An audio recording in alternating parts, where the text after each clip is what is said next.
उत्तर प्रदेश विधानमंडल की मानसून सत्र की कार्रवाई आज से प्रारंभ हो रही है। मैं इस अवसर पर विधानसभा सत्र में भाग लेने के लिए आए हुए सभी माननीय सदस्यों का हृदय से स्वागत करता हूं।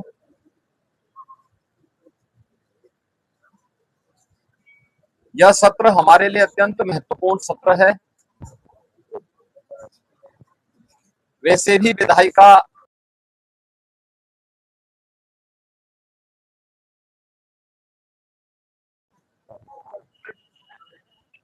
शासन प्रशासन तक पहुंचाने का एक महत्वपूर्ण माध्यम होती है।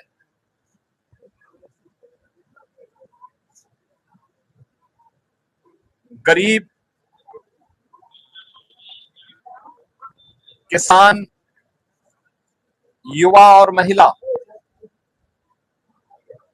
इनसे जुड़े हुए मुद्दों पर चर्चा करने, समीक्षा करने और उसे परिणाम तक पहुंचाने का सबसे अच्छा प्लेटफॉर्म संसदीय प्रणाली में कोई है तो वह विधायिका होती है। हर जनप्रतिनिधि अपने अपने क्षेत्र की समस्या को वहां रख सकते, उसके समाधान का रास्ता निकलवा सकती है।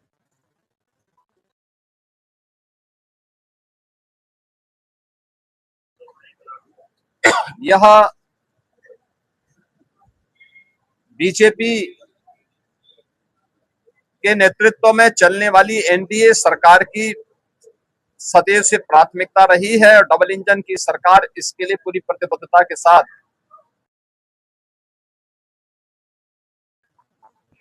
पिछले 9 वर्षों में इसी संवाद से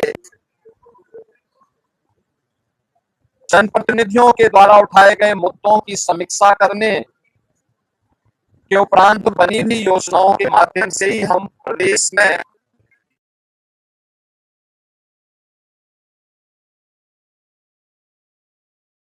उत्तर प्रदेश के परसेप्शन को बदलने में, आमूलचूल परिवर्तन करने में हमें सफलता प्राप्त हुई है। उत्तर प्रदेश को देश के बीमारू राज्यों से उभार करके एक रेवेन्यू सरप्लस और इकोनॉमी का ब्रेक थ्रू स्टेट के रूप में प्रस्तुत करने का भी एक अवसर प्राप्त हुआ है।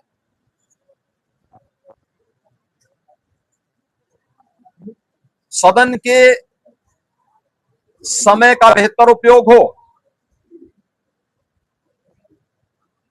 और प्रत्येक विधानसभा क्षेत्र से जुड़ी हुई आवाज को सदन के पटल पर रखने और सदन में उस पर चर्चा परिचर्चा कराने का एक अवसर प्राप्त हो सके।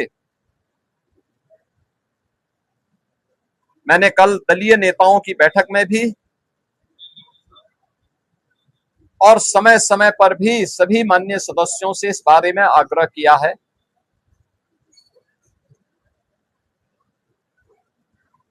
अच्छा होता कि इन मुद्दों पर चर्चा करने की बजाय युवाओं के कल्याण के लिए क्या 9 वर्षों में हुआ है और वर्तमान में क्या कुछ करने जा रही है सरकार।